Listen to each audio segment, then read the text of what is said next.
स्वाध्याय वेला काय सर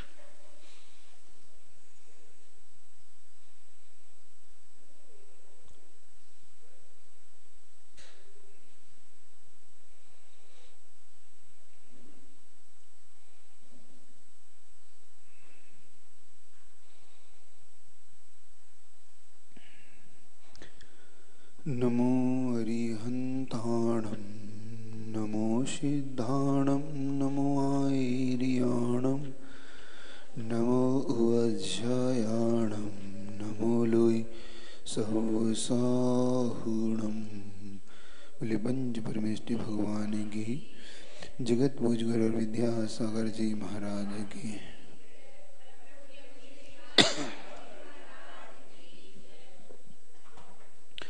कल अपन ने सच्चे देव सद्गुरु के विषय पे चर्चा की। सच्चा देव किसे कहते हैं, उसके लक्षण को देखा।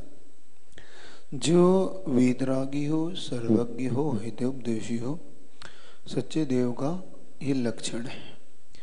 अथवा जो 18 दोषों से रहित हो। 18 दोष बताए थे आपको। चित पिपासा जरातंग जन्मांतंग भयस्मय नराग द्वेष मोह चयस्य आपदा सा प्रकीर्यते। ऐसा आप्त जो इन दोषों से रहित होते हैं वही आप्त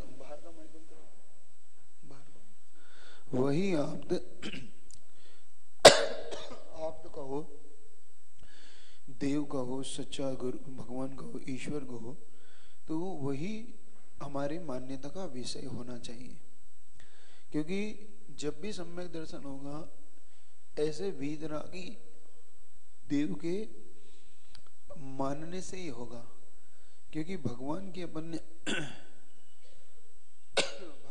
अपन ने जो देखा है वो लक्षण गुणों से संबंधित है। भगवान नाम से नहीं है, नाउन नहीं है, अपनी यहाँ संज्ञा नहीं है। भगवान नाम तो किसी का भी हो सकता है, किसी बच्चे का भी नाम भगवान हो सकता है, ईश्वर हो सकता है ना, कुछ भी हो सकता है, महावीर हो सकता है, राम हो सकता है। तो नाम की बात नहीं है यहाँ पर, चर्चा उनके गुणों की। तो जब हम सच्चे देव यानी सच्चे भगवान का गुण देखते हैं तो उससे पता पड़ता है कि कौन हमारा सच्चा ईश्वर है, सच्चा भगवान कौन है, जिसके चरणों में हम जाके झुके, उनके चरणों में जाके हमारा सम्यक दर्शन प्राप्त हो। अब सर्वज्ञ किसे कहते हैं? तो जो लोक के समस्त पदार्थों को और उनकी त्रिकालवर्ती अनंत पर्यायों को, अनंत द्रव्य की अनंत पर्यायों को जो एक साथ जानता हो। इसमें आचार्य महाराज का कहना यह था कि यहाँ पर सब नहीं कहना चाहिए, सब द्रव्य की सब पर्यायों को जानता हो, ये कहने में थोड़ा सा विवाद उत्पन्न होता है। सब का अर्थ होता है संपूर्ण, और संपूर्ण का मतलब होता है जो बिगनिंग और एंडिंग सब जानते हो। और हमारे यहाँ द्रव्य की बिगनिंग और एंडिंग नहीं है, ना द्रव्य की शुरुआत है ना द्रव्य का अंत है। इसलिए हमारा द्रव्य अनंता अनंत है। क्योंकि द्रव्य की कोई शुरुआत नहीं है हमारे यहाँ कि ये पहला द्रव्य था, ये दूसरा द्रव्य है, ये तीसरा द्रव्य है, अथवा जीव द्रव्य पहला ये था और अंत में ये जीव द्रव्य। क्योंकि हमारे यहाँ उत्पत्ति नहीं होती किसी द्रव्य की। हमारे यहाँ द्रव्य की परिभाषा है जो शाश्वत हो, मतलब जो अनादि निधन है। द्रव्य किसी ने बनाया नहीं, द्रव्य पहले से था, हो रहे और रहेगा, बस इसकी पर्यायें चेंज होती रहती है। कभी हमारा जीव द्रव्य मनुष्य पर्याय में, तो कभी त्रियंच में, कभी देव में, कभी नरक पर्याय में, इस प्रकार से चारों पर्याय में घूमता हुआ, और अगर ये मुक्ति को पा लेता है तो सिद्ध पर्याय में जाके विद्यमान हो जाता है। इसका मतलब द्रव्य की कोई बिगनिंग एंडिंग नहीं है ये। इसलिए सर्वज्ञ का गुण क्या, लक्षण क्या बनाओगे अब आप? जो अनंत द्रव्य की अंत पर्यायों को जानता है ना, ऐसा। हालांकि तत्वाश्रुतकार वहां पे सर्वद्रव्य पर्यायसु केवल से ऐसा सूत्र कह के चलते हैं, ठीक है वो अपना, लेकिन आचार्य महाराज का भी एक अपना चिंतन है। तो दोनों ही आचार्यों के अपने मत मानने हैं, लेकिन अपने लिए इस चीज का भी ध्यान रखना है कि जब अनंत है ना, अनंत कहने से फिर विवाद नहीं होता। सर्व कहने से थोड़ा सा मन में विवाद रह जाता है कि ये तो सब जानते हैं, ऐसा कहने में जरूर आता है, लेकिन सबका आशय वहां पे अनंत ही निकालना है अपने को, अनंतानंत। ठीक, तो सर्वज्ञ जिसे समस्त त्रिकाल द्रव्य की, त्रिकालवर्ती मतलब त्रिकालवर्ती से भूत भविष्य और वर्तमान सारी पर्याय को जो जानता है। युगपद, युगपद का मतलब हुआ जो एक साथ, ऐसा नहीं कि क्रम क्रम से जानता हो, पहले यह पर्याय फिर ये ले, नहीं, एक साथ। लेकिन हम जब किसी विशेष पर्याय के बारे में पूछते तो फिर वो विशेष पर्याय को अपना वो बनाता है केंद्र, कि इस पर्याय के बारे में आप बताएं, तो फिर वो इस पर्याय के बारे में फिर अपने को विशेषताएं बताता है कि इस पर्याय की ये विशेषताएं, आपने इस पर्याय में ऐसे थे, आप इन पर्यायों में इन कर्मों के फलों को ऐसे ऐसे आपने भोगा था, आपने ये कार्य किए थे, वो इस प्रकार से। अब हितोपदेशता, हितोपदेशता का मतलब हुआ जो रत्नत्रय में मोक्ष मार्ग के नेता होता हुआ भव्य जीवों को जो इसका उपदेश देता हो, है ना। अब हितोपदेश है तो आपके माता पिता भी होते, भाई माता पिता भी हित का उपदेश देते हैं, लेकिन वो संसार मार्ग के हित का उपदेश देते हैं कि बेटा संसार में ऐसी दुकान चलाओ, इस प्रकार से घर गृहस्थी जीवन जियो, इस प्रकार से पढ़ोगे लिखोगे तो आप इतने इस प्रकार से नौकरी करोगे अथवा इस प्रकार से व्यापार करोगे, तो वो हित का उपदेश नहीं है। यहाँ पर हित का उपदेश ऐसे जो कल्याण मतलब आपको मोक्ष मार्ग का उपदेश देता हो, मतलब आपको मोक्ष मार्ग के लिए प्रेरणा देता हो। तो जब भी सर्वज्ञ भगवान है, कभी दुकान का उपदेश नहीं देंगे वो आपको, हे भगवान मेरी दुकान कैसे चले तो तुम ऐसी चलाओ, भगवान मेरे ऐसा जीवन है तो ऐसा नहीं। वो हित का उपदेश क्या देंगे? आप देखो केवल ज्ञान में जितने भी आया उपदेश किसका आया? मोक्ष मार्ग का आया। जब आपने पूछा कि हमारा जीवन कैसा था, तो इन इन कारणों से आपका जीवन ऐसा हुआ और ऐसा बना, इसको अगर अच्छा बनाना चाहते हो तो अब जीवन को ऐसे जियो। कैसे? व्रत लेके, त्याग करके या पापों से ऊपर उठकर। इसलिए उन्होंने उस मार्ग का, तो यहां पर रत्नत्रय पे मोक्ष मार्ग, क्योंकि मोक्ष मार्ग का नेता कौन होता है? अरिहंत भगवान वीतरा, क्योंकि मोक्ष मार्ग से नेतारम भेतारम कर्म भूवृता ज्ञातारम विश्व तत्वारम, ये लक्षण है मोक्ष मार्ग के नेता। बाकी के चौथा चरण अलग है। मोक्ष मार्ग का नेता कौन होता है? जो समस्त विश्व तत्व को जानता है। भेदारम, जिसने कर्म रूपी पर्वत को भेद दिया है, मतलब नाश कर दिया। मोक्ष मार्ग से, मोक्ष मार्ग का वो नेता कहलाता है। आपको ये जो मंगलाचरण है, ये सब ऐसी चीजें हैं, अगर ये याद हो जाए तो आपको बहुत सारी डेफिनेशन तो इसमें मिल जाएगी आपको। फिर अंत में कहा कि उनके पास क्यों जाना, तब उनके वंदे तद्गुण लब्धे, उनके गुणों की प्राप्ति के लिए मैं नमस्कार करता हूं। वंदे तद्गुण लब्धे, लब्धि यानी प्राप्ति, गुण यानी गुणों का समूह। मैं आपके गुणों के लिए नमस्कार करता हूं जो कि ये मुझे प्राप्त हो। इस प्रकार से तो हित का उपदेश देने वाले तथा भव्य जीवों को मोक्ष मार्ग पे लगाते। भव्य जीव क्यों विशेषण बनाया? क्योंकि अभव्यों को वो नहीं लगा सकते, भगवान भी अभव्यों का उद्धार नहीं कर सकते। ये बात ध्यान रखना। ये विशेषण एक एक चीज जो लगती है वो एक एक चीज मायने रखती है अपना। उसके मन में भोगों के प्रति आकांक्षा रहेगी, मतलब नदुदय कम्मक का निमित्तम भोग निमित्तम, वो भोग के निमित्त कार्य को करता है। अगर इस अभव्य दीक्षा भी ले लेगा तो मात्र उसका होगा कि मुझे ये भोगों की, संसार के भोगों की प्राप्ति कैसे हो जाए, उसका लक्ष्य ये रहता है। उसका लक्ष्य ये नहीं रहता कि मुझे मोक्ष मिल जाए। इसलिए उसको अभव्य को भी उन्होंने अंधपाषाण की उपद, अंधपाषाण समझ गए? अंधपाषाण मतलब ऐसा पाषाण जो स्वर्ण का, जिसे किसी भी तरह से निमित्त नहीं मिलता, और मिलता भी है तो वो किसी उपयोग में नहीं आता। कितना ही कर लो उसे, कितना ही समझा लो, कितना ही कुछ उपदेश दे दो, उस देश का उसे कोई फायदा नहीं पड़ता। वो तो कहता कोई बात।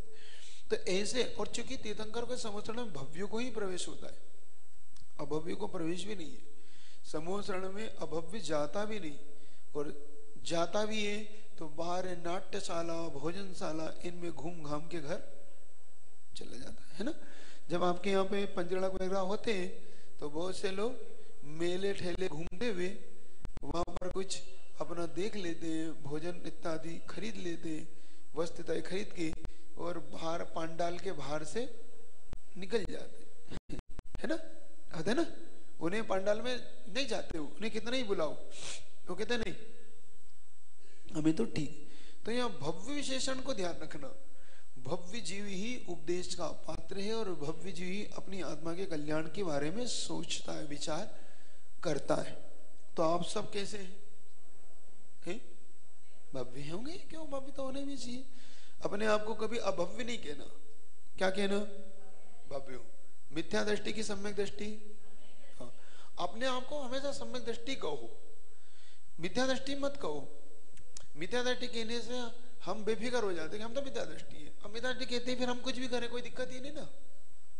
लेकिन हम सम्यक दृष्टि तब हमें विचार आता है कि नहीं मैं सम्यक दृष्टि तो मुझे क्या करना क्या नहीं करना। ये तो अब बाकी विषय सर्वज्ञ का है कि हम हैं कि नहीं।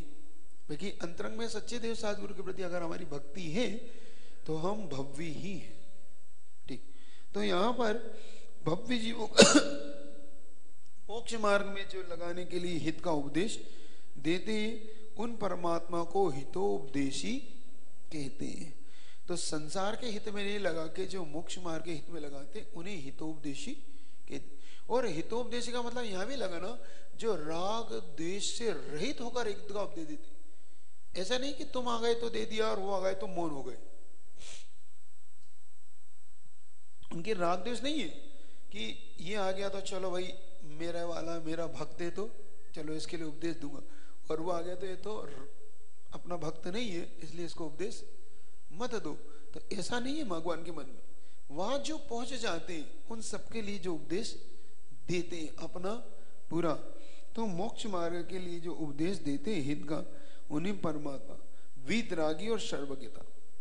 अब वीतरागी का अर्थ होता है वीतस्य रागस्य जिन्ह, जिनका वीत राग बीत गया। राग का मतलब होता है राग और देश।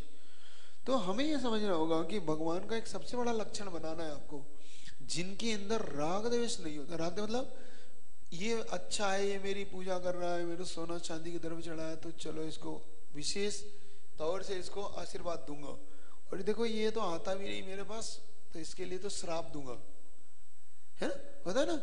आप देखते होंगे टीवी में कि उसने कुछ नहीं किया तो उसने श्राप दे दिया, और उसने क्या था तथास्तु जा भला हो तेरा, मुझे ये वरदान दे तो हाँ जा मंजूर है तुझे। ऐसा भगवान नहीं हो सकती क्योंकि ये पक्षपात होता है। ये भगवान का क्या कहलाता है? और भगवान पक्षपात से रहित होना चाहिए। भगवान पक्षपात नहीं करते और करना भी नहीं चाहिए, क्योंकि भगवान पक्षपात से रहित होना चाहिए कि मुझे अच्छा है ये बुरा है, क्योंकि उनके अंदर ये भाव आ गया तो फिर श्रावक में और उनमें भी कोई अंतर नहीं रहे। तो वीतरागता। अब दूसरी ये भारी वीतरागता, बाहरी यानी बाहर से भी जो वस्त्र आभूषण शस्त्र पत्नी पुत्र घर दुकान मकान से जो रहित हो। क्या अब आप लोग बहुत से लोग मैंने देखा है यहाँ पर एक परंपरा के अनुसार वो सरागी देव देवताओं को भी वीतराग भगवान मान के पूछते, इनसे धन मिलेगा, इनसे ज्ञान मिलेगा, इनसे ये मिलेगा, इनसे वो मिलेगा, इनसे पुत्र मिलेगा, इनसे पत्नी मिलेगी। इस चक्कर में वो सारे सरागी देव देवताओं की पूजा करते कि नहीं करते? करते हैं यहाँ पे। तो कितना समझाया फिर भी दिवाली पे वो लोगों ने छोड़ी नहीं आदत, है ना। लोग वो लगा के और पूजा करके और उसको करते रहे। तो लेकिन वो वीतराग नहीं है, लेकिन भय के कारण डर के कारण आदमी छोड़ नहीं पाता वो। तो वीतरागता का मतलब बाहरी वीतरागता भी देखो कि यहाँ पर बाहरी वीतरागता है कि भी नहीं ये। और सर्वज्ञ तो बता ही दिया आपको। तो पंच परमेष्ठी होते कितने होते हैं अपने यहाँ? कौन कौन सी? अरिहंत सिद्ध आचार्य उपाध्याय और साधु। अरिहंत किसे कहते हैं? जो नहीं अरिहंत वीतरागता नहीं, वीतरागता तो अरिहंत कहते हैं जिनके 4 घातिया कर्म उन्हें हम अरिहंत कहते हैं, और जिनकी 8 कर्म उन्हें सिद्ध कहते हैं।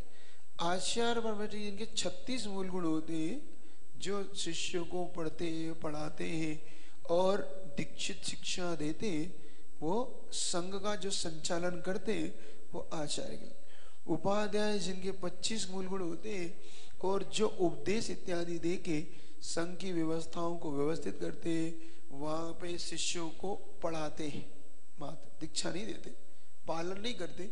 पालन का काम तो आचार्य। शिष्यानुग्रह कुशला, आप पढ़ते हैं आचार्य भक्ति, जो शिष्यों पे अनुग्रह करने में कुशल है वो आचार्य, जो शिष्यों को पढ़ाने में कुशल है वो उपाध्याय।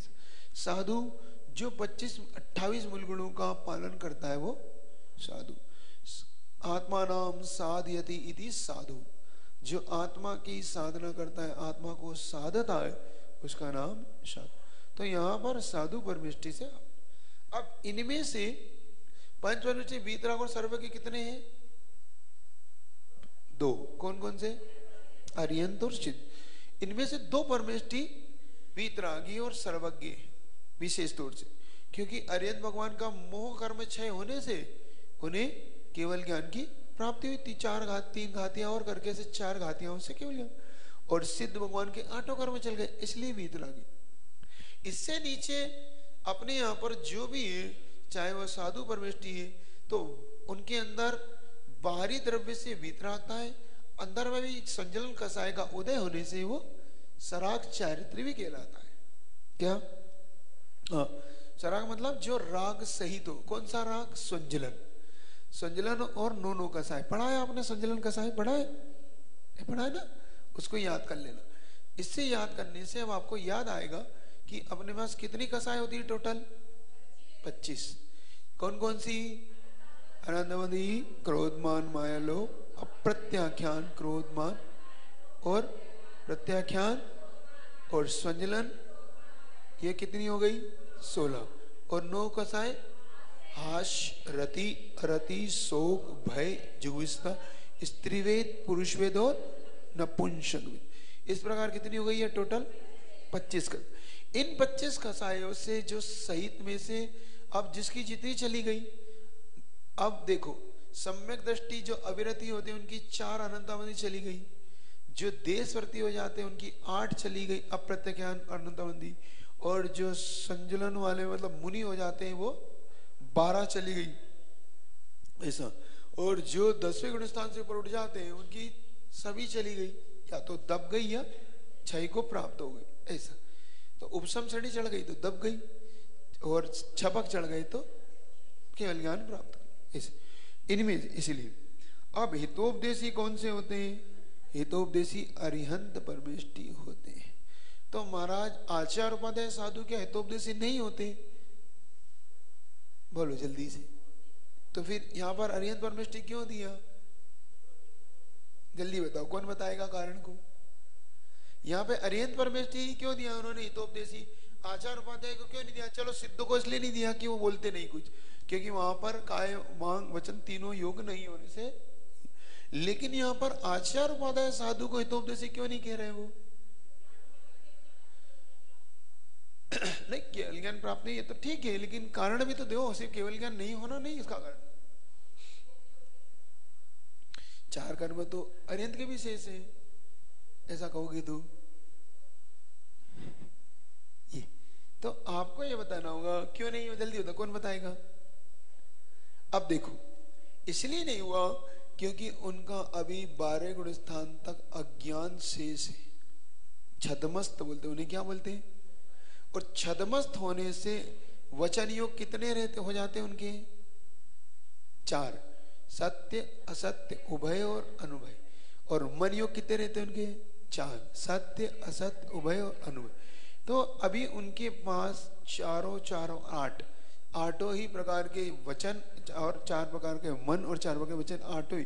तो अभी असत्य भी हो सकते हैं क्योंकि छदमस्त है।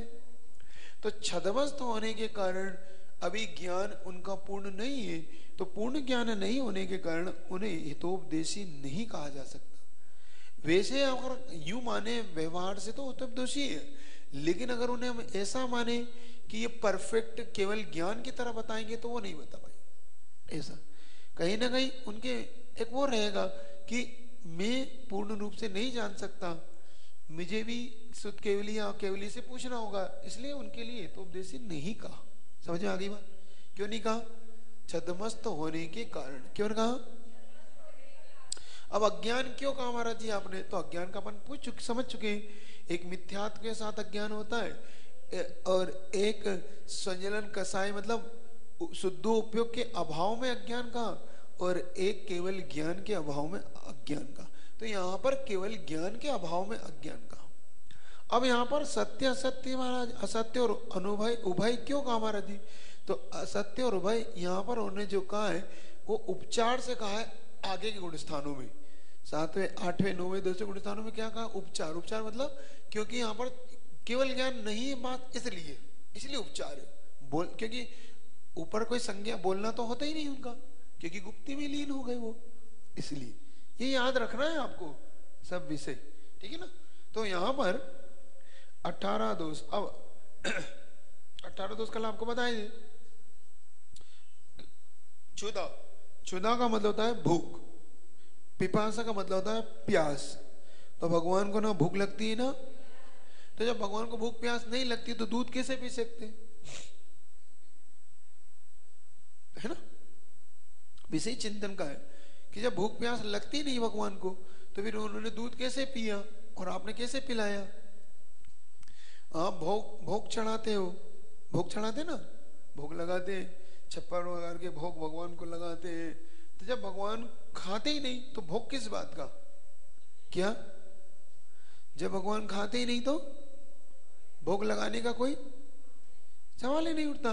फिर भी आप भोग अगर लगाते हैं तो फिर वीतरागता नष्ट होती है उससे।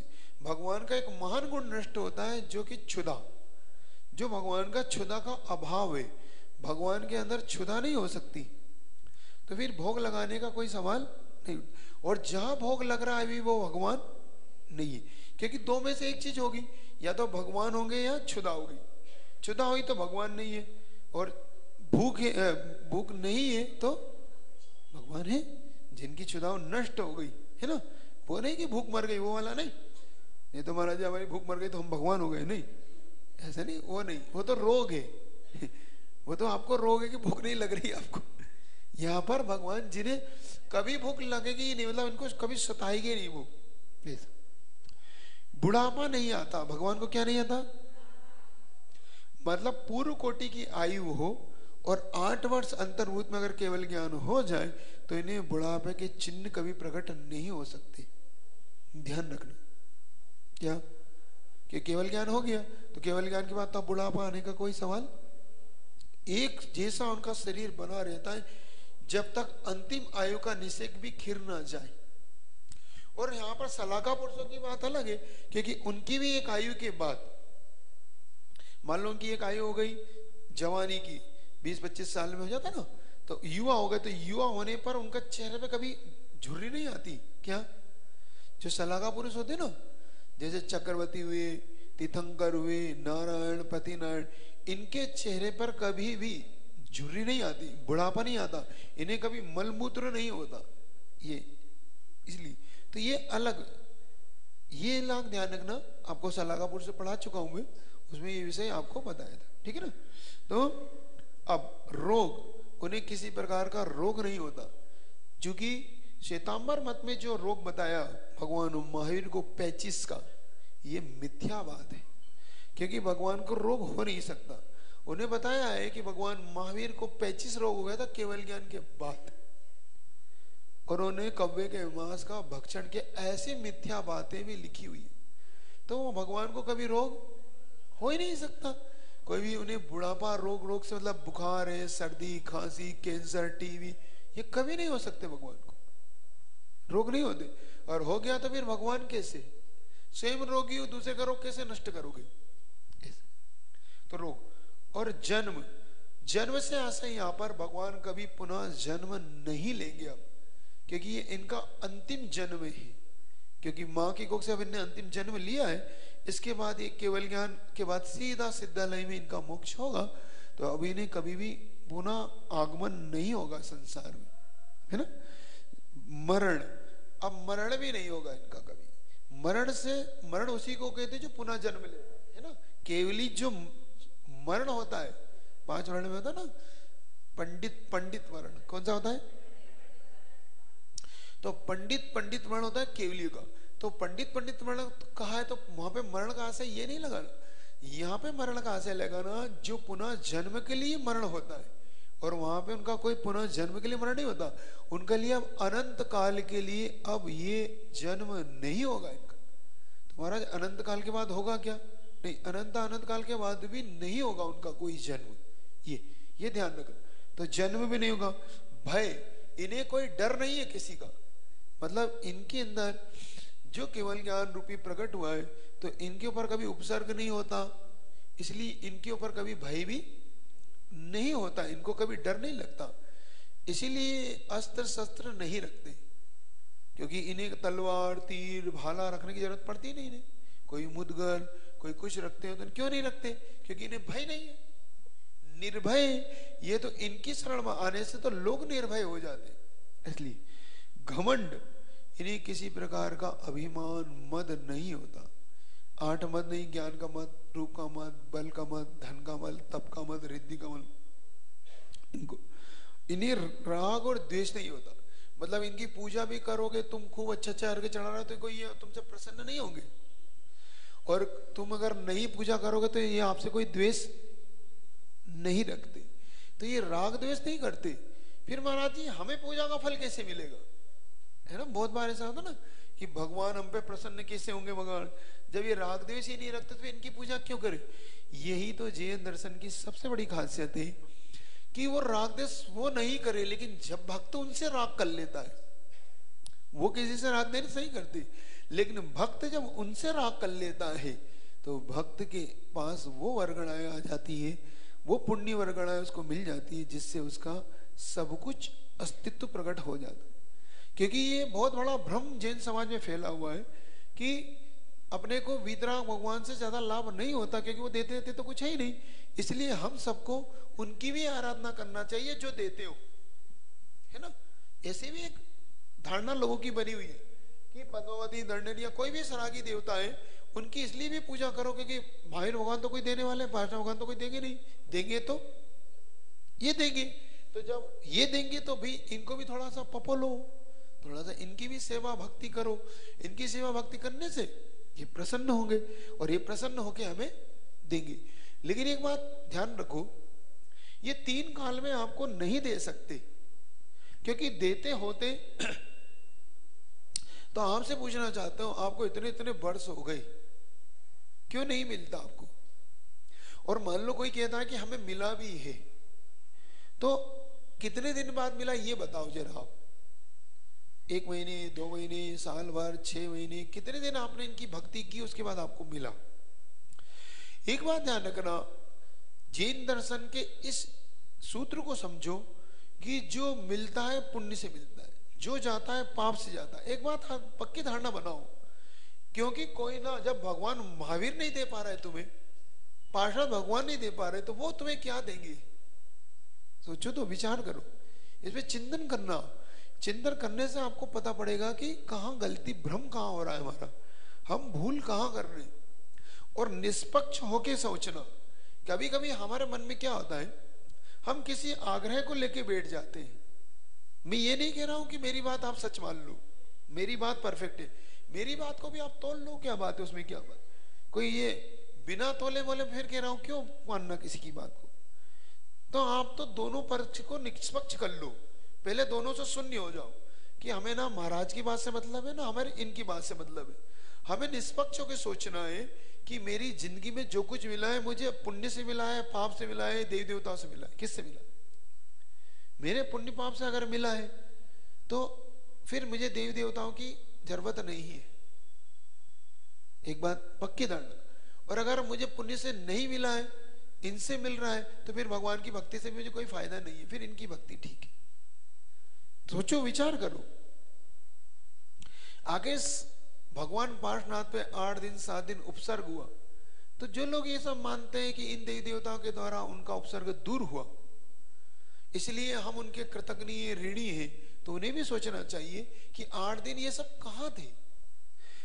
ये सौदागर इंद्र कहाँ था जो किंकर के भांति उनके चरणों में डला रहता था, जिनके चरणों में जो सेवा कहता था कि भगवान आदेश करें क्या करना, जिसने 1 मिनट नहीं छोड़ा दीक्षा से पहले। उन्होंने उनका भोजन भी स्वर्ग से लाके दिया, उनके वस्त्र आभूषण, विवाह हुआ तो सौदागर इंद्र सारा स्वर्ग से व्यवस्था बनाई जिसने सारी, जिनकी पालकी आलकी सब जितना सब आ रहा है, सिंहासन सब स्वर्ग से आ रहा है तीर्थंकर भगवान का। उन तीर्थंकर भगवान पे वो सौदागर इंद्र कहाँ था 7-8 दिन? आखिर ऐसी क्या घटना घटी कि सौदागर इंद्र वहां नहीं पहुंच पाया? इसका मतलब ये है कि जब तक भगवान के भी निदत्तित निकाचित कर्म अथवा ऐसे कर्म उपसर्ग के कर्म नहीं कटेंगे तब तक भगवान के सेवा में भी कोई नहीं पहुंचता। सोचिएगा, जब तीर्थंकर जैसे पुण्यवान जीव, क्योंकि सर्वश्रेष्ठ प्रकृति है संसार में तीर्थंकर, इसके आगे कोई प्रकृति नहीं है, न भूतो न भविष्यति। उस तीर्थंकर प्रकृति में भी जब देवता काम नहीं आ पाए, जब तक उनका भी कर्म का क्षोभसम नहीं हुआ, तो आप जैसे हम जैसे लोगों के लिए कैसे काम आएंगे? ये विचार नहीं है, चिंतनीय है, इसमें चिंतन करके देखो। मात्र आग्रह से मत चलो, कोई दुराग्रह हमारे दिमाग में मत रखो कि हम आग्रह रख के बैठ जाते हैं, इसलिए हमारे दिमाग में किसी की बात एकदम जल्दी से समझ में नहीं आती। और फिर भी अगर दुराग्रह है तो फिर उसका तो संसार में कुछ नहीं हो सकता, फिर तो कोई बात नहीं भैया, फिर तो जैसा आप उचित समझ रहे हैं वैसा आप कर ही रहे हैं, उसमें तो कोई आपको कोई रोक नहीं रहा। लेकिन इसमें बुरा भला मानने की आवश्यकता नहीं थी, इसको सिर्फ समझने की आवश्यकता थी, इसमें आगम का आलोडन करने की आवश्यकता थी कि आगम क्या कहता है इसमें, है ना। इस प्रकार से तो भगवान राग द्वेष से रहित होते हैं, बहुत अच्छे से इसको सोच के। तो राग द्वेष 18 दोष में फिर चिंता नहीं होती, भगवान को क्या नहीं होती?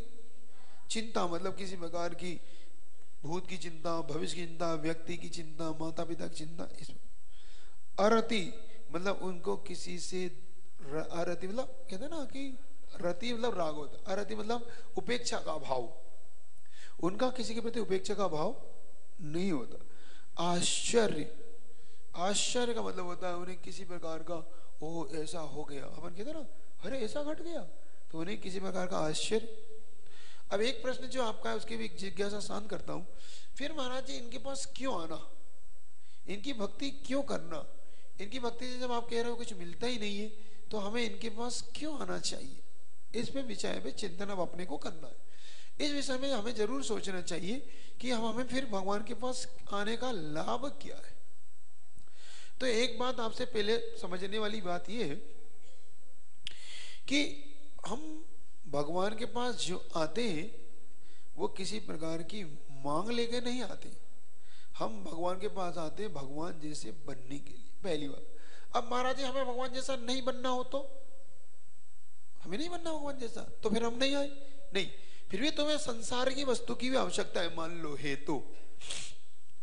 तो अगर संसार वस्तु की भी आवश्यकता है तो भी इनके चरणों की सेवा से वो सहज प्राप्त होती है। जब आप कह रहे थे महाराज जी की मिलता ही नहीं तो फिर कैसे प्राप्त होती है? यही तो आपको बताया था कि इनके भक्ति से वो पुण्य वर्गणाएं आपके पास आती है जिससे संसार की सारी वस्तुएं, सारी व्यक्ति आपके दास होते हैं। आप चिंतन करना इस बात पे कि आखिर सारी वस्तुएं मिलती कैसे हैं, लोगों के जीवन में आती कैसे? कहीं ना कहीं वो पुण्य का ऐसा बंद करते हैं जिस कारण से हमें वो मिलती है, और कुछ और किसी कारण से नहीं मिलती। ऐसी पुण्य प्रकृतियों को वो कमा लेते हैं, बंद कर लेते हैं। तो भगवान की भक्ति करने से एक बात और भी कही थी आपसे, जिस व्यक्ति को जैसा बनना होता है वो वैसे टीचर को खोज लेता है, जिसको सीए बनना होता है वो सीए के टीचर को खोज लेता है, जिसे वकील बनना होता है वो वकील टीचर एलएलबी वाले को खोज लेता है टीचर को, और जिसे इंजीनियर बनना होता है वो इंजीनियर के कॉलेज में भाग लेकर वकील खोज लेता है ना। ऐसा तो नहीं होता जैसे इंजीनियर बनना हो सीए वाले के पास पढ़ता हो, ठीक ना। जिसे डॉक्टर बनना है वो एमबीबीएस यानी पीएमटी की जो कोचिंग पढ़ाते हैं उन्हें खोज लेता है। मतलब हर व्यक्ति के अनुसार अपने अपने खोज लेता है। तो जिन्हें भगवान बनना होता है वो भगवान को खोज। तो आपको क्या बनना है? हमें ऐसा सुख चाहिए जो अनंत काल के लिए हो। हमें सुख नहीं, सुखाभास नहीं चाहिए। क्या चाहिए? हमें सुख चाहिए, सुखाभास नहीं। संसार में जो कुछ मिलता है वो एक प्रकार का सुखाभास है, वो दुख का प्रतीकार है। क्या है वो? एक बात ध्यान रखना, पहले संसारिक सुख की डेफिनेशन समझो आप। जितना भी संसारिक सुख है वो क्या है? सुखाभास अथवा दुख का प्रतीकार। इसके लिए आपको हजारों बार एक उदाहरण देता हूं, फिर उदाहरण देता हूं, आपकी समझ में, जो नए लोग हैं उनकी समझ में शायद बात आ जाए। जो व्यक्ति धूप में से आता है ना, मतलब आप घंटों घंटों जब धूप में चलते हैं या कोई मेहनत करते हैं, तब आपको बहुत तेज प्यास लगती कि नहीं लगती? लगती है ना। तो जब आपको पानी दिया जाता है तो बड़ा अच्छा आनंद देता है कि नहीं देता वो पानी आपको? और जो व्यक्ति एसी में बैठा हो और उसे पानी दो तो उसे इतना आनंद नहीं आता। देख लेना, आप जैसे बढ़िया एसी में बैठे हो तो आपको ज्यादा पानी की प्यास नहीं लगती, और फिर आप कहते हैं हमें ज्यादा पानी नहीं पीना। और लेकिन जो व्यक्ति धूप में से आ रहा हो उसे एक एक घूंट प्यास का आनंद आता है कि नहीं आता? बताओ तो मुझे, आता है कि नहीं? इसमें तो कोई प्रश्न चिन्ह नहीं है आपको, नहीं है ना। इसका मतलब ये हुआ कि जो व्यक्ति पानी से आनंद नहीं मिलता, क्योंकि पानी दोनों को एक जैसा दिया गया था, मीठा था, बढ़िया था, एक जैसा दिया गया था दोनों व्यक्ति को पानी। लेकिन पानी से उन्हें आनंद नहीं आया, उन्हें प्यास से आनंद आया। किससे आया? जितनी ज्यादा प्यास थी उतना ज्यादा उसे आनंद था, जिसकी जितनी कम प्यास थी उसे उतना कम आनंद था। घर में जितनी ज्यादा भूख होती है आपकी, जब विधान करके यहां से जाते हो तो जब पहला ग्रास आपके अंदर जाता है तो कैसा लगता है आपको? सही बताओ। जब 12-1 बजे यहां से बिल्कुल पस्त होके जाते हैं, एकदम ऐसा लगता है कि आप कोई रोटी मुंह में डाल दे, अब अपने बस की नहीं है ना। तो आपको कैसी लगती है वो पहली रोटी? अच्छी लगती कि नहीं? बहुत अच्छे से खाते। और वही जब आप पेट भरा हो आपके अंदर और कोई रखता है तो कहता है ये रोटी खाएंगे। सही बताओ, क्या कहते हो? ये रोटी खाएंगे। ये तो गाय ढोर भी नहीं खाते ऐसी रोटी। और भूखे होते तो जो है सो ले आओ, ठंडा है, गर्म है, कोई मतलब नहीं, आप तो दो, भूख लगी है। होता है कि नहीं होता है? इसका मतलब रोटी प्रसन्नता नहीं देती, भूख प्रसन्नता देती। तो भूख क्या है? भूख एक प्रकार की पीड़ा ही तो है। प्यास क्या है? एक प्रकार की पीड़ा है। तो पीड़ा का प्रतिकार व्यक्ति को आनंद देता है, ना कि रोटी और पानी। समझ में आ गई आपको बात? जो लोग कहते हैं हमें तो रोटी खाने से बड़ा आनंद आया, जो लोग कहते हैं हमें पानी पीने से आनंद आया, उन्हें समझना चाहिए कि तुम्हें प्यास से आनंद आया। जितनी गहरी प्यास थी उतना ज्यादा ये संसारिक सुख की डेफिनेशन है। ये संसारिक सुख ऐसा है। समझ में आ गया? ये सुखाभास है, ये एक प्रकार का रोग का प्रतिकार है और कुछ नहीं है ये संसार में। समझ में आ गई आपको बात? आगे बैठ गई? धारणा नहीं बैठी? तो ये धारणा आपको पक्की बनाना है आज से कि जितना भी ये संसार में एक प्रकार की पीड़ा का प्रतिकार है, तो भगवान को किसी प्रकार की पीड़ा नहीं होती।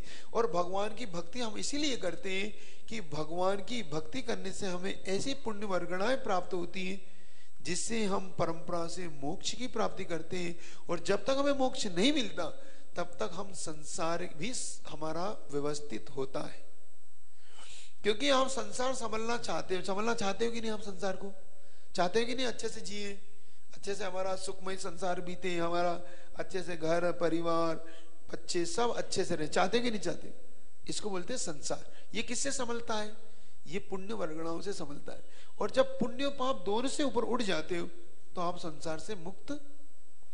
तो ये परंपरा से आपको मोक्ष मिला। इसलिए भगवान के अंदर कोई अरति आश्चर्य निद्रा, भगवान सोते भी नहीं है, ध्यान रखना है ना। कुछ लोग भगवान को सुलाते हैं, अब भगवान सो रहे हैं, भगवान को उठाओ मत, सुलाते हैं, सब जगह सुलाते हैं अपने अपने भगवान को, है ना। तो भगवान को नींद नहीं आती। खेद, उन्हें किसी प्रकार का खेद नहीं होता। कभी कभी हो जाता ना, मुझे बहुत खेद हो रहा है आपकी बात से, तो खेद नहीं होता। शोक, किसी प्रकार की पीड़ा उनके को नहीं होती। पसीना, उन्हें किसी प्रकार से पसीना भी नहीं आता। तो भगवान का लक्षण आपको समझ में आया? जब भी आप भगवान को देखोगे तो आप कैसे देखोगे? इन लक्षणों से सहित होगा वो भगवान का। कोई प्रश्न तो नहीं है आपके? कल आपकी परीक्षा है ना तत्व की, तो कल आपकी परीक्षा है तत्व की, ऑनलाइन दे चाहे कैसे ही दे, वो आएगा जो मैंने पढ़ाया था उसमें से आएगा, है ना? आपको वो आई होगी, वीडियो आई होगी ना, उसी वीडियो में से करीब करीब वो पूछेंगे। तो घुमा के भी पूछ सकते हैं और सीधे सीधे भी पूछ सकते हैं। आप ये समझ समझना कि आप पुस्तक में सीधा सीधा पढ़ लोगे अथवा पुस्तक में से टीप लोगे तो समस्या खड़ी होगी इस बार, है ना? तो आपको दोनों तरीके से उसको पढ़ के, सुन के, समझ के। महाराज जी बोले परम पूज्य विशाल सागर जी महाराज जी की। महाराज जी रजत जैन शामली चरणों में बारंबार नमोस्तु। महाराज जी उनकी जिज्ञासा है, सिद्ध भगवान अस्थिर होते हैं तो फिर उनका सिद्ध सलातक विहार क्यों और कैसे होता है? अगर यह विहार होता है तो वे लोक के बाहर क्यों नहीं जा सकते? बहुत अच्छा। अस्थिर नहीं, स्थिर होते। सिद्ध भगवान अस्थिर नहीं होते, स्थिर होते। स्थिर उनका गुण है। वो लोक में कैसे जाते हैं ये समझ लो। जैसे ही वो 8 कर्मों को नष्ट करते हैं वैसे ही उसी एक समय, क्योंकि ओम शांति, वो एक समय में 7 राजू ऊपर गमन कर जाते हैं। सिद्ध भगवान क्या करते हैं? एक समय में 7 राजू गमन कर जाते हैं। और ये जैन दर्शन के अनुसार सबसे छोटी इकाई है। 1 सेकेंड में असंख्यात समय होते हैं, समझ गए? उसमें सबसे छोटी इकाई समय है, एक समय है ना, इसलिए 7 राजू। अब वो लोक के बाहर गमन क्यों नहीं करते? क्योंकि लोक के बाहर गमन करने के लिए चाहिए धर्म द्रव्य। धर्म द्रव्य चलते हुए जीव और पुद्गल को संयोग करता है, लेकिन धर्म द्रव्य का अभाव है। क्योंकि अपने यहाँ लोक के बाहर जो अलोकाकाश है वहां पर मात्र आकाश ही आकाश है। वहां पर किसी प्रकार के जीव, पुद्गल, धर्म, अधर्म और काल, इन 5 द्रव्यों का वहां पाया नहीं जाता। इसलिए सिद्ध परमेष्ठी लोक से बाहर गमन नहीं करते। महाराज जी मंजू जैन, मंजू जैन हापुड़ से चरणों में बारंबार नमोस्तु। महाराज जी उनकी जिज्ञासा है, शिशु जब गर्भ में आता है तो गर्भ के संस्कार तो माँ दे देती है, किंतु जब शिशु का जन्म होता है उस समय माँ और शिशु असहज अवस्था में रहते हैं, तो उस शिशु को जन्म का प्रथम संस्कार किस प्रकार दिया जा सकता है? क्योंकि वह पूरे जीवन के संस्कार की नींव होती है। इसका जन्म के बाद ये संस्कार विधि आपको मिल जाएगी। ये आदिनाथ पुराण में जिनसन स्वामी ने दी है। 72 जो संस्कार दिए ना, उसमें एक जन्म के संस्कार भी है। और कुछ संस्कार 8 वर्ष के बाद गुरु के द्वारा दिए जाते हैं। यहाँ पे संस्कार विधि हुई थी, सबने देखा था। उसको वो एक प्रकार से उपनयन संस्कार बोलते हैं, अथवा हम लोग उसे सम्यक दर्शन संस्कार विधि भी बोलते हैं। तो वो इस प्रकार से उसे दिलवा के आगे का भविष्य तय किया जाता। जन्म की बात अगर है तो जन्म के लिए सुदर्शन चरित इत्यादि में आप देख ले, वहां पर जैसे ही पिता बेटे के प्रथम बार देखता है अपने पुत्र को, तो अभिषेक का गंधोदक स्वयं तो नहीं बनाता, लेकिन जो मंदिर में किसी से बना है उसमें बना के उस बेटे को अपने हाथ से लगाता है। पहली बार जब उसको देखता है, जब से जाते हैं ना आप लोग 12-13 दिन बाद अथवा कभी भी एक दूसरे दिन, उसे देखता है और नमोकार मंत्र उसे सुनाता है। फिर 48 दिन बाद या 45 दिन बाद आप मंदिर, 40 या 45 दिन में उसे मंदिर लेके आते, तब उसे संस्कार दिए जाते। उसको इस प्रकार से संस्कार की विधि की जाती है। महाराज जी वर्णिका जैन सरधना से चरणों में बारंबार नमोस्तु। महाराज जी उनकी जिज्ञासा है, प्रतिक्रमण और प्रत्याख्यान में क्या अंतर होता है? प्रतिक्रमण का मतलब होता है पापों की आलोचना, उच्चारण। प्रत्याख्यान का अर्थ होता है त्याग।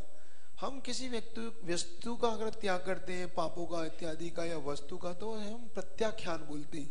उपवास इत्यादि लेते ना, तो 4 प्रकार का मैं प्रत्याख्यान करता हूं, मतलब मैं 4 प्रकार के आहार का त्याग करता हूं। प्रतिक्रमण अपने दोषों के निवारण के लिए आदमी आलोचना, निंदा कर रहा जो करता है उसे प्रतिक्रमण। महाराज श्री विजय लक्ष्मी जैन चरणों में बारंबार नमोस्तु। महाराज श्री यदि घर का कोई धर्म का जानकार व्यक्ति बीमार पड़ जाए और अंत समय में कोमा में चला जाए और डॉक्टर कह दें कि उनके जीवन 3 या 4 दिन से ज्यादा नहीं है, और घर का कोई दूसरा व्यक्ति जो उसका हर समय पास ही रहता है, वह व्यक्ति उसका सभी चीजों का त्याग करा दे, सभी से संबंध खत्म करा दे, क्षमा भाव करा दिया जाए, जीवन की असारता के बारे में उसको समझाए। समझ गए। तो वह कोमा वाला व्यक्ति उसकी बातों मैं समझ गया, उत्तर दे रहा हूं। कोमा वाला व्यक्ति को ऐसे त्याग नहीं गिराया जा सकता, ना इसका कोई मतलब है। लेकिन एक सावधानी जरूर रखी जाती है, कोमा वाला व्यक्ति मरने से पहले एक बार होश में जरूर आता है, जरूर एक बार वो चेतना में आता है, चाहे 2 मिनट के लिए आए, 5 मिनट के लिए आए, वो आता जरूर है। इसलिए वहां पर अवश्य आप बैठे रहे, और जैसे ही आपको लगे कि अभी इस समय चेतना में आया है, क्योंकि जलता हुआ दीपक एक बार जरूर बुझने से पहले भभकता है। देखा आपने, जब दीपक जलता है और उसकी लो बिल्कुल जाने को होती है तो अपन सोचते हैं बुझ गया, नहीं बुझता नहीं, वो एक बार सब भभकता है और फिर ऐसे ही मरता व्यक्ति भी एक बार जरूर चेतना में आता है। तो जब वो चेतना में आए उस समय आप सावधानी पूर्वक अगर आपने त्याग करा दिया और उसने उस समय कर लिया मान लो, तो आपका पुरुषार्थ सार्थक हो जाएगा। अन्यथा आप भावनात्मक तो जुड़े रहे, उससे कराते रहे आप अपनी शक्ति अनुसार उसे भाई त्याग कराएं, बाकी तो उसका पुण्य पाप है, वो सुन रहा है नहीं सुन रहा है। कई बार ऐसा भी हो जाता है कोमा के अंदर वो सुनता रहता है, लेकिन हमें पता नहीं पड़ता कि सुन रहा है कि नहीं सुन रहा है। इसलिए आप पुरुषार्थशील रहे और हो सकता है आपकी बात उसको हो जाए। महाराज जी, मधु जैन, कृष्णा नगर, दिल्ली से चरणों में बारंबार नमोस्तु। एक सिद्ध भगवान में अनेक सिद्धों का द्रव्य गुण पर्याय कैसी है? जिसका उत्तर है सब सिद्धों की एक समान भी है, वह स्वतंत्र भी है। कैसे? जैसे दूध में घी का प्रत्येक अंश स्वतंत्र है, अलग अलग है, उसे हम मिलाते हैं बाद में, फिर मथते हैं, बनाते हैं, वो अलग अलग फिर उससे प्रोसेस से प्राप्त। वैसे ही जैसे बिंदु के अंदर बिंदु समाता है ना, आप एक डॉट लिख ले, उस डॉट पर डॉट रखते जाए, आपको पता नहीं पड़ेगा डॉट, लेकिन डॉट लग रही कि नहीं लग रही, वो बिंदु पे बिंदु रखते जाए, बिंदु में बिंदु जैसे समाहित होते जा रहा है। और चूंकि ये तो पुद्गल द्रव्य का उदाहरण दिया मैंने आपको, आप अगर अमूर्त द्रव्य को देखें तो उनके अंदर एक सूक्ष्मत्व गुण प्राप्त होता है। कौन सा? सूक्ष्मत्व गुण का मतलब होता है जो न स्वयं बाधित होते हैं, ना किसी को बाधा। इसलिए उनका सूक्ष्मत्व गुण होने के कारण वो एक दूसरे सिद्ध में, अनंत सिद्ध एक दूसरे समाते रहते, और उनका द्रव्य स्वतंत्र है। उनका द्रव्य स्वतंत्र होने के कारण उनके लिए जो गुण है, उनका सुख है इत्यादि है, वो स्वतंत्र रूप से उनका उत्पाद व्यय होता रहता है, और उसी परिणाम भी उनका स्वतंत्र रूप से होता रहता है। इससे कोई विशेष फर्क नहीं पड़ता कि एक साथ रहते हैं इसलिए एक साथ नहीं। एक साथ होता है निगोदियों में, वो कोई निगोदिया जीव नहीं है, वो तो कर्मों से मुक्त है, अमूर्त है, और सूक्ष्म गुण होने के कारण उन्हें ये सब प्राप्त है, इसलिए उनके लिए कोई बाधा उत्पन्न नहीं होती। महाराज जी, सहारनपुर से एक भक्त की जिज्ञासा है, चरणों में बारंबार नमोस्तु। व्यक्ति अगर धर्म की राह पर आगे बढ़ना चाहे परंतु उसका स्वास्थ्य साथ ना दे, तो ऐसी स्थिति में क्या करना चाहिए? जो धर्म पे आगे बढ़ चुके हैं स्वस्थ विलशील व्यक्ति, उनके लिए प्रार्थना करो, उनके लिए अनुमोदना करो। क्या समझ में आ रही? इसकी आवाज गड़बड़ क्यों कर दी? ये जो मैं कह रहा हूं आवाज गड़बड़ क्यों कर? ओम, आप ठीक, अब ठीक। जिनकी जो भक्ति आगे बढ़ चुके हैं अथवा जिन्होंने रत्नत्रय ले लिया है फिर भी अगर वो बीमार है, दुखी, मतलब दुख से मतलब उनके किसी प्रकार का कोई रत्नत्रय में बाधा आ रही, तो उनकी सेवा करो, क्योंकि तुम्हारे अपनी तो दिक्कत है ही, अपना तो आपका अपना तो शरीर साथ नहीं दे रहा, इसलिए आप नहीं ले पा रहे। तो जिनका शरीर रत्नत्रय लेके भी साथ नहीं दे रहा, जिसको बोलते औषधि दान, क्या बोलते इसको? औषधि दान। अथवा ऐसे लोगों के लिए औषधि इत्यादि की व्यवस्था बनाओ जो गरीब हैं, जो जीन दर्शन वाले, अथवा सम्यक दृष्टि है, अथवा प्रतिमाधारी है। ऐसे व्यक्तियों के लिए अगर आप व्यवस्था बनाओगे, ये आवाज गड़बड़ क्यों कर रहा है भैया बार बार? ओ, ऐसे व्यक्ति के लिए व्यवस्था बनाओगे तो आपके कर्मों की निर्जरा होगी, और उस कर्म की निर्जरा से आपको आगे लाभ होगा। महाराज श्री डॉक्टर शोभा जैन, हाँ, सहारनपुर से चरणों में बारंबार नमोस्तु। हम भगवान का नमन क्यों करते हैं? क्या नंदीश्वर दीप की प्रतिमाओं का भी नमन होता है? आप पढ़े नंदेश्वर दीप में नंदीश्वर द्वीप की प्रतिमाओं का इतना नफन होता है, इतना नफन होता है कि जिसकी कल्पना भी नहीं की। उसकी कल्पना आचार्य महाराज ने नंदीश्वर भक्ति में की। उसको देखना, उनके रंग में रंग जाते हैं, ऐसा ऐसा नमन करते हो। जब भगवान के ऊपर जब नमन करते हैं ना, वो नंदीश्वर द्वीप जाके इतनी प्रसन्नता से नमन करते हैं भगवान का कि उनके रंग में रंग जाते हैं, मतलब प्रतिमाओं में जिन भी में खो जाते हो। और अपन नमन इसलिए करते हैं कि भगवान के जैसे उनके गुणों की, उनकी एनर्जी प्राप्त करने के लिए, क्योंकि ये हमारी श्रद्धा और आस्था के जो भगवान है, इनकी भक्ति करने से हमें प्राप्त होता है। एक बात ध्यान रखना, क्योंकि भगवान के लिए अभिषेक कभी नहीं होता, ये धारणा मिटा लो। भगवान के लिए कभी अभिषेक होता ही नहीं है। कुछ लोग कहते हैं भगवान के लिए अभिषेक करो, देखो उन पे धूल चढ़ गई होगी, देखो उन पे मिट्टी होगी। नहीं, कोई फर्क ही नहीं पड़ता। बाहुबली भगवान का अभिषेक कितने वर्ष में होता है? 12। क्या भगवान का कोई गुण नष्ट हो गया? जो प्रतिमाएं नीचे तलघर इत्यादि में 19 साल बाद निकली थी अभी भूगर्भ से, है ना, सांगानेर में महाराज जी ने 19 साल बाद निकाली 2017 में, तो क्या उनका कोई गुण नष्ट हो गया? उनके लिए अभिषेक है ही नहीं। अभिषेक होता है भक्त के लिए। जैन दर्शन की सबसे बड़ी विशेषता यही है, भगवान का अभिषेक होता है और पवित्र भक्त हो जाता है। अभिषेक भगवान का होता है और पवित्र भक्त हो जाता है। ये सबसे बड़ी विशेषता है जैन दर्शन की। तो हम अपने कर्मों की निर्जरा के लिए, पापों के नाश के लिए हम भगवान का अभिषेक करते हैं। और दूसरा, भगवान के मूर्तियों से जो एनर्जी प्राप्त होती है, क्योंकि अगर ऐसा नहीं होता तो मानतुंग स्वामी ये बात कभी नहीं लिखते। उद्भूत भीषण जलोधर भार मुग्न दशामुपगता जुत जीविता तद पाद पंकज रजो मृद दिग्ध देहा मर्त्या भवंति मकर ध्वज तुल्य रूप। हे भगवान, जिसका जीवन अब विचारणीय, मतलब अंत समय में चल रहा हो, ऐसे भक्त को तेरे चरणों की रज मिल जाए तो वह कामदेव के समान होकर पूर्ण आयु को जीता है। जिसकी अकाल में मरण हो रहा था वो पूर्ण आयु को जीता है। सुनो क्यों कहा। और रज से क्या मतलब है यहाँ पे? भगवान के गंधोदक, क्योंकि रज से मतलब यहाँ नहीं है कि भगवान के चरणों की रज। रज कब मिलेगी? जब गंधोदक बनेगा। वो रज जब उसमें आएगी, वही रज हम मस्तक पे लगाएंगे।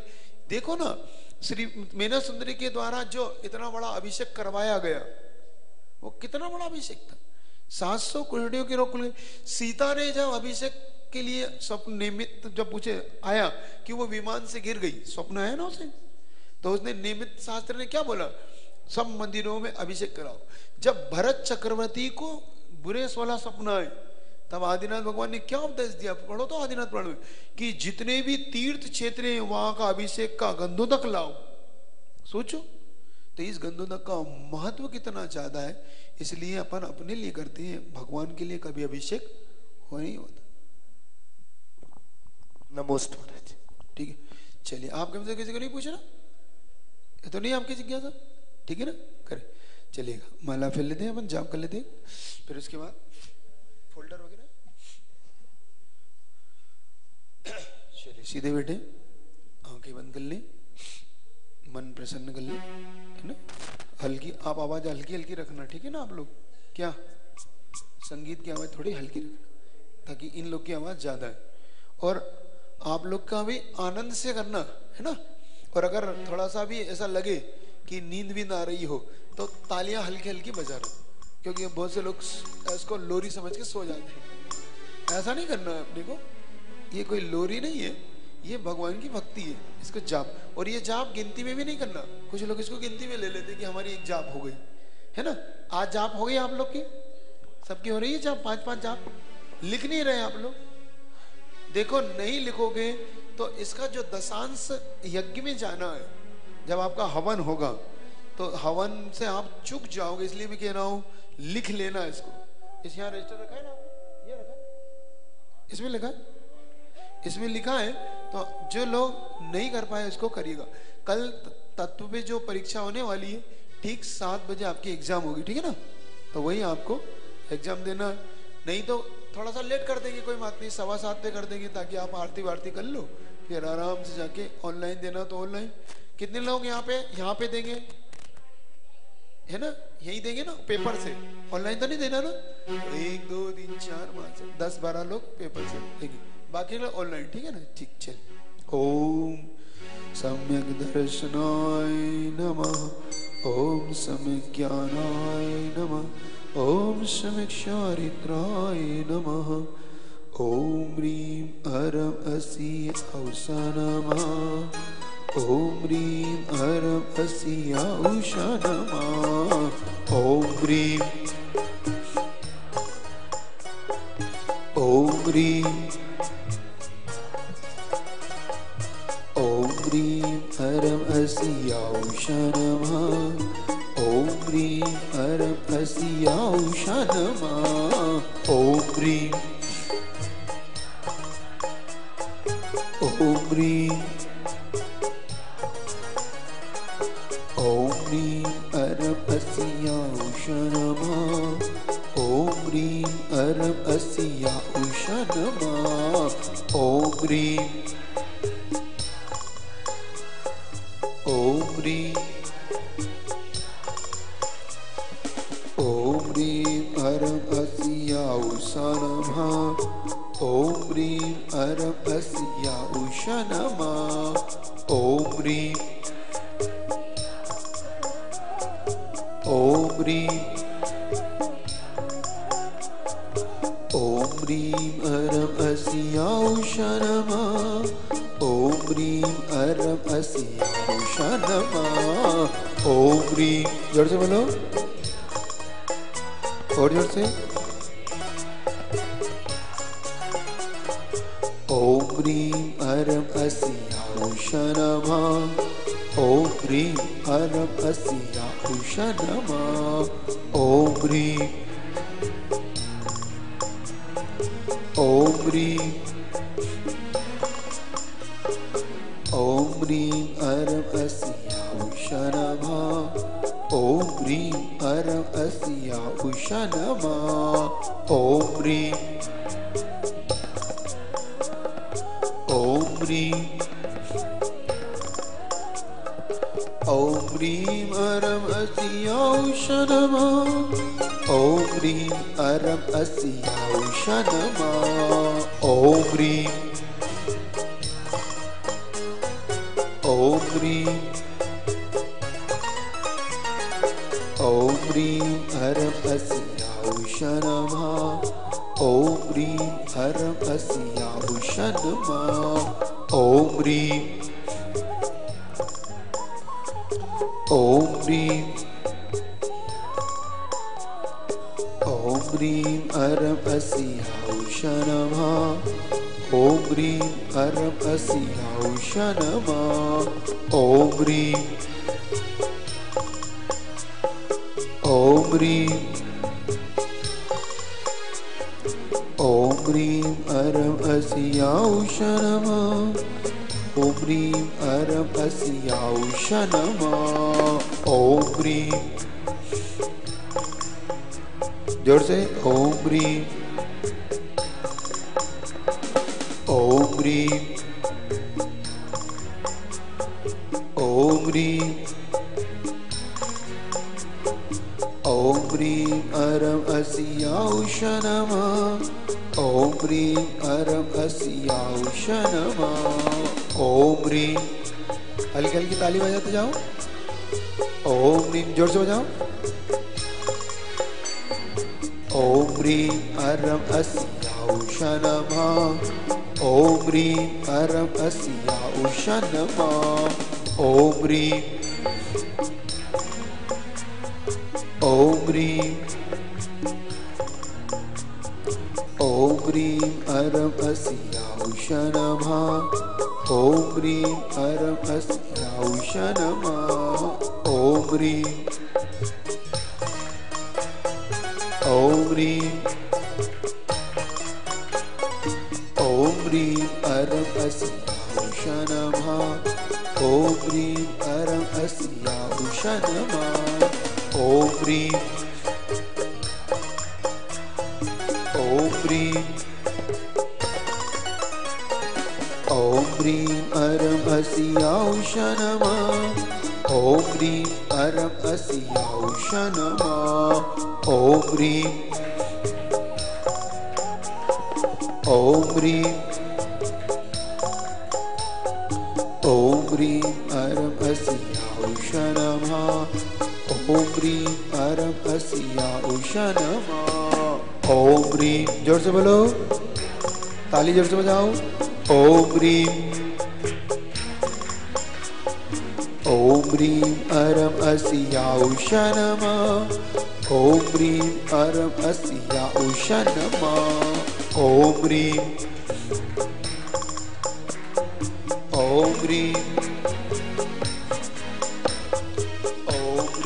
अरं अस्याौष नमः ॐ ह्रीं अरं अस्याौष नमः ॐ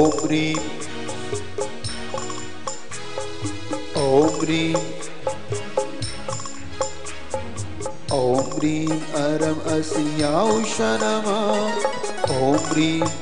अस्याौष नमः ॐ ह्रीं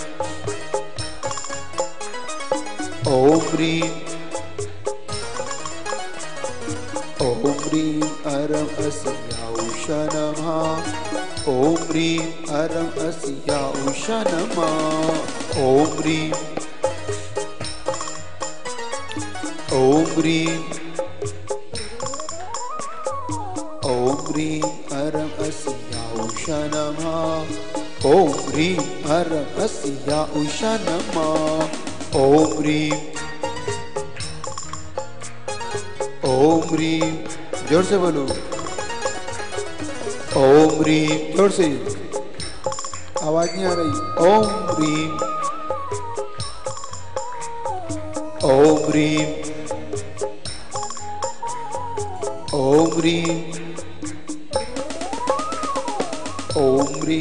अरं अस्याौष नमः ॐ ह्रीं अरं अस्याौष नमः ॐ ह्रीं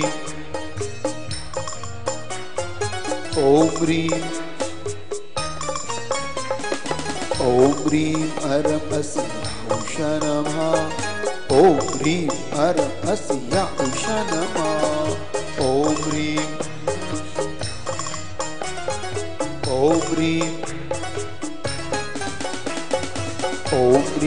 अरं अस्याौष नमः ॐ ह्रीं अरं अस्याौष नमः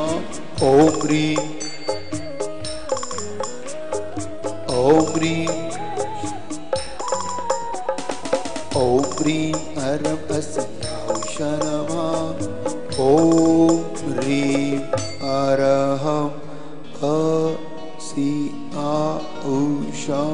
नमः ॐ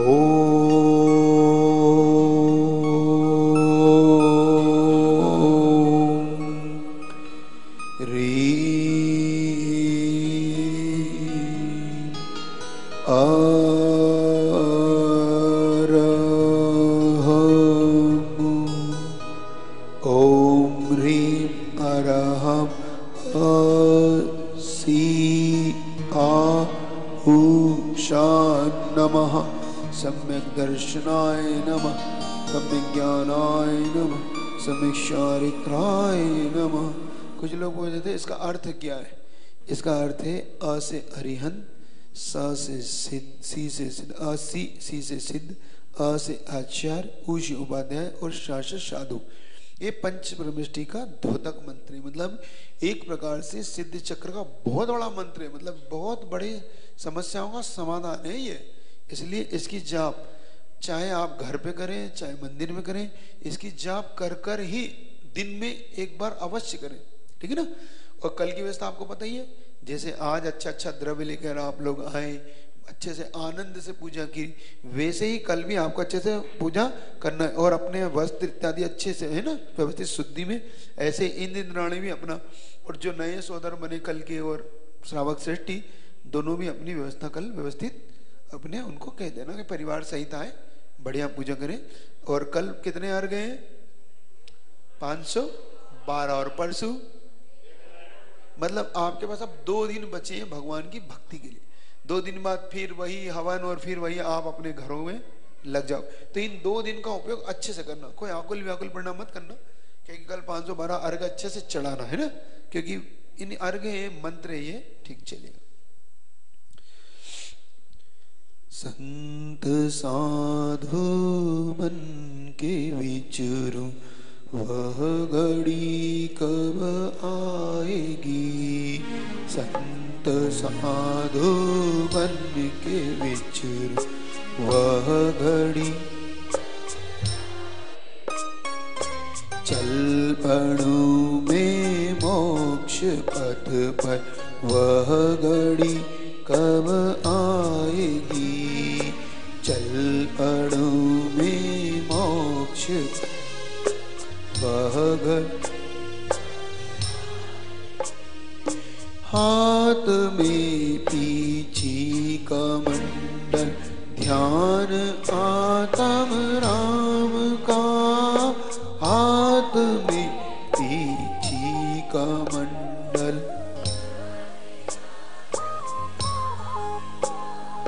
छोड़ कर घर बार दीक्षा की घड़ी कब आएगी। छोड़ कर की घड़ी आएगा वैराग्य मुझको इस दुखी संसार से। आएगा वे इस दुखी, त्याग दूंगा मोह ममता, वह घड़ी कब आएगी। दूंगा मोह ममता, वह घड़ी कब आ। 5 समिति 3 गुप्ति 22 परिचय 20 भावना 12 जो भाव, वह घड़ी कब।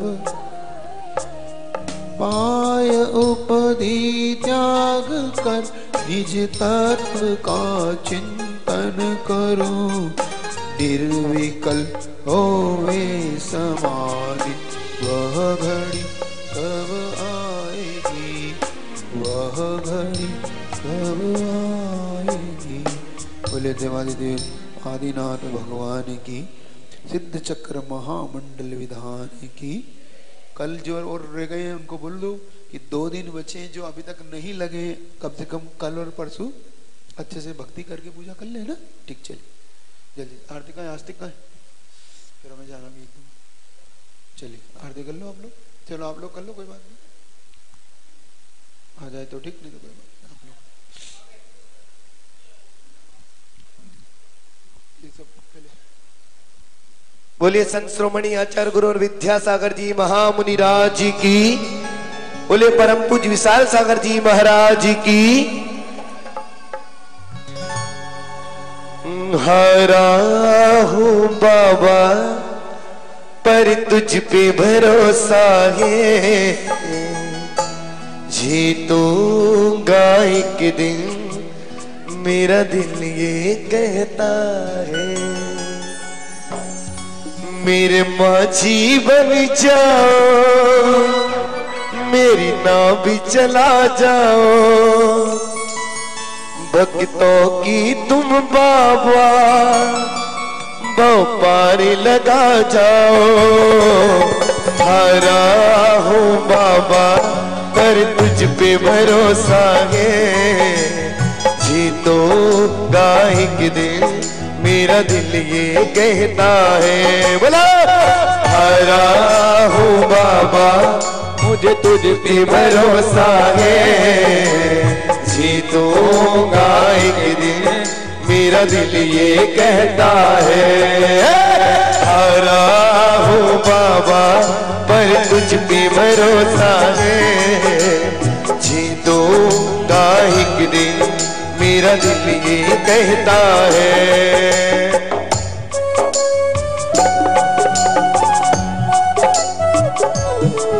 टीटू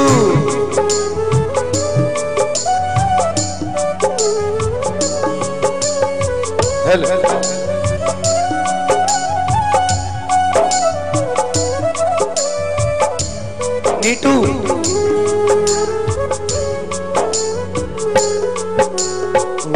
मैंने सुना है तू दुखड़े मिठाता, बिन बोले भंगीतों की बिगड़ी बनाता, बिन बोले भंगीतों की बिगड़ी बनाता।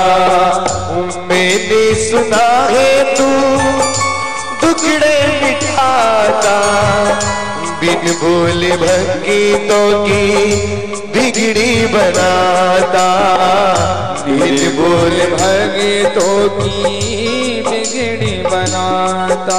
मिलता न किनारा है न कोई और सहारा है, मिलता न किनारा है न कोई और सहारा है। हारा हूँ बाबा पर तुझ पे भरोसा है, जीतूंगा एक दिन मेरा दिल ये कहता है। हारा हूँ बाबा मुझे तुझ पे भरोसा है, जीतूंगा एक दिन मेरा दिल ये कहता है।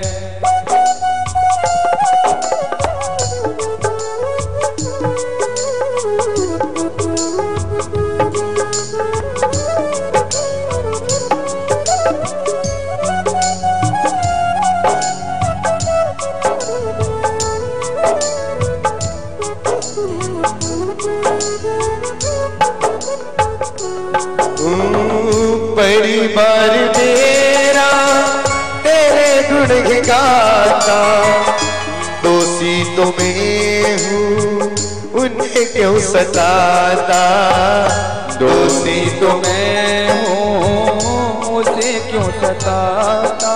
मेरी माझी बन जाओ मेरी नाम भी चला जाओ, मेरे माझी बन जाओ मेरी नाम भी चला जाओ।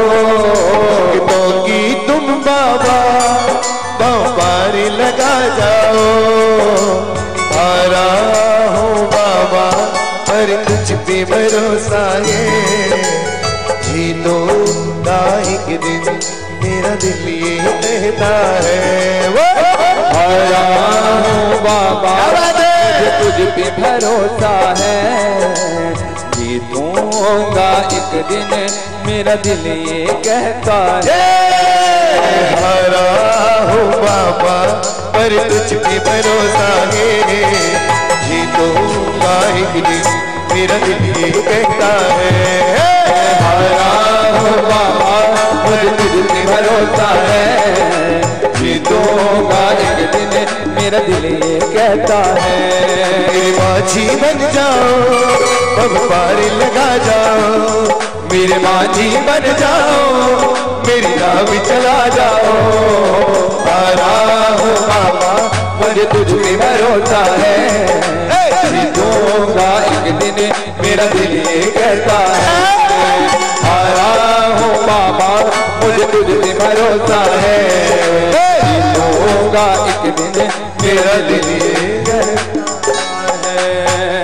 बोले संत श्रोमणी आचार्य गुरु विद्यासागर जी महाराज की, बोले परम पूज्य वीर सागर जी, विशाल सागर जी, धवल सागर जी महाराज की।